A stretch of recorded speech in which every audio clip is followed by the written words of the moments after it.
Hello and welcome to Re-enthused. Just a very quick video. I got some parts through today, so I figured I'd do a quick soldering video. You might remember this board if you looked at our GP2X video. If you remember, I borrowed.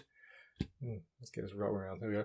I borrowed the S-video port from this, which basically makes this breakout board for the GP2X pretty useless because it can't put video out. Well, I guess you can still use USB, but even so. So I bought some replacement ports. Now, fortunately, S-video is a standard, and so you can buy the same pin out quite easily and for a decent price. So yeah, so we're just going to put one of these fellas on there. Now, the first thing we're going to do is we are going to use some isopropyl alcohol and a toothbrush, and we're going to clean both sides of the port. Now, we might have cleaned it at the time, I don't remember, but never best, no problem cleaning it too often. And that's just to make sure there's no, well, in fact I can see on the bottom we definitely didn't clean that. And that's just to make sure there's no gunk and existing flux and what have you on there that might cause a bad connection or stop it from soldering well. And so once we've done that, toothbrush, by the way, is a pretty good method of cleaning a board like this. So not great if there's very thin tracks or delicate components, but good for getting into less delicate areas and things like that, like PCB itself. Now, I don't generally use flux, I will be honest, but it's not because it's the wrong thing to do. It is more because I'm quite lazy with the cleanup, and adding extra flux on top of the flux that's already in the solder, well, that's extra cleanup, but it is really, really good for making sure that the solder flows well. So what we have to do is we have to make sure all of the pins go in, including the ground pins and these two pins at the side, which are technically ground, but they're also really good for mechanical grip to stop this from pinging out. It's always good to get a lot of good solder around those because obviously as a port it's going to have a lot of physical interaction, and so these pins will stop it from just being pulled off the board too easy. Right, so what we're going to do is we're going to stick some flux around everywhere we're going to solder. Be nice and judicial use of flux. I mean, most solders have a flux core nowadays anyway, but depending on, you know, that stuff dries up as well if you've got old solder and things like that. So having some extra flux is always a good idea, especially when you're desoldering and using solder braid. Right, so we'll put on our soldering iron. It's going to be at 300 degrees centigrade, just because that's what I usually put it on. Make sure our component is nice and flush with the board, which it is.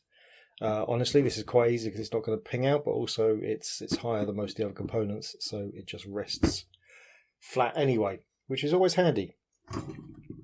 So what we're going to do, you've seen this before, we moved on, is we're going to heat the area first. So we're heating the pin and also the pad, and then we're taking the solder to that area. So the solder will flow onto the pad because we don't want to heat up the solder. We want to heat up the area that we're actually soldering. So there you go. It's a nice lot of solder on there. Be a bit more delicate with this one because it's a tiny area. There we are. We've got a nice little dome which mostly covers the pin. And make sure that we're not also accidentally bridging. Yeah, the flux will just kind of melt as we're touching it. And over here again, let's get lots and lots of solder into here, because this is going to be the thing that holds it together when people start pulling plugs out and putting them back in. So we want this nice and soldered. We'll do it both sides just to make sure it gets a nice coverage.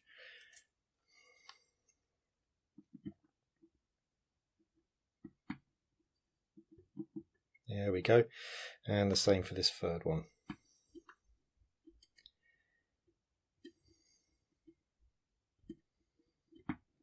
using all of this bit of solder for this, but that's fine.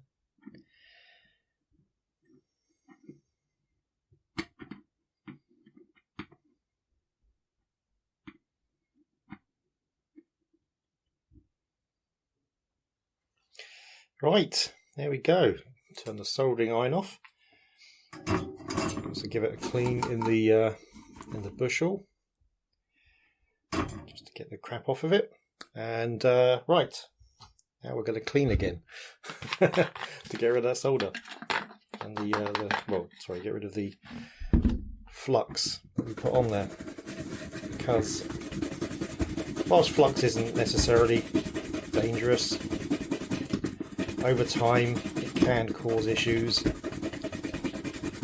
and also it becomes very sticky, which is just horrible anyway. Right, that should do. A quick visual inspection that the thing hasn't risen up, and it's not. Got some solder coming through, and if the camera focuses, gonna focus, focus. There we go. There we are. That's some nice solder points there. So this should work now. We'll give it a check, and hopefully I'll show you a bit of footage afterwards. Right. See you in a bit. And here we are with the TV out. It's working. It looks a little bit fuzzy, I know, but yeah, this was pretty impressive at the time. Although, yeah, I didn't really own them one at the time. They were hard to get hold of. And so I never really programmed my stuff to make full use of it, so I don't know how well this is going to go. So this is Aleph 1. I think I showed it before. This is the effectively it's the open source Marathon that Bungie released, and I ported it to the GP2X. I've never tried it with TV out. I attempted to. My TV out didn't fully work at that point, so well, okay, let's give it a try.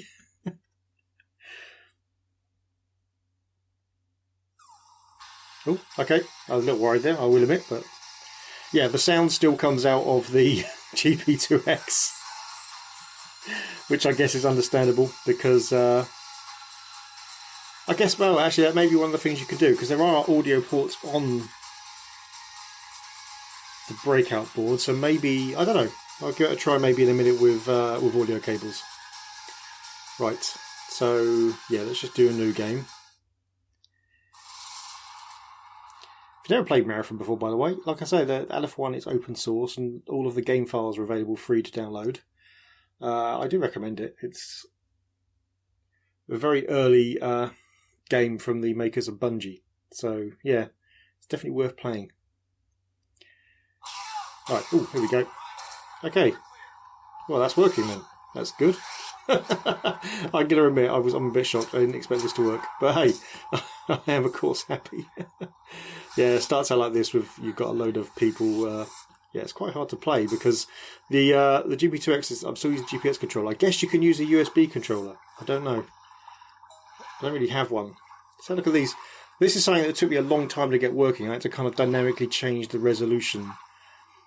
And it's kind of nice that it works really well. Yeah. I'm quite impressed with that. That's not with my programming. I didn't do anything to support it. The fact that it literally just worked without me having to do anything to support it is what I'm impressed with. Yeah, nice. Kind of wish I'd own one of these now. Bad guys, die. Die, robots. Yeah, really, you should play. You should play Marathon. All right, so that's just a very quick video on a bit of soldering. Just an add-on, I guess, to while I'm being shot. Just an add-on to the previous soldering video. There will be more in-depth ones with different types of desoldering as well. But yeah, hopefully that was quite interesting, and we got a look at the breakout board as well for the GP2X. I'll take a video of it, or a photo of it at least, so you can kind of see how it's connected. Currently it's strewn over my Apple II, which is there from the last video I made. I'll take a photo of it so you can see how it's connected and why it's so difficult to play as I am now. But like I say, it's got USB ports. I'm guessing you can plug in a USB controller, one that works with Linux, and it will work. Anyway, thanks for watching. If you enjoyed the video, please hit like. If you really enjoyed the video, please hit subscribe. If you didn't enjoy the video or you have something else to say, then please leave it in the comments below. See you next time.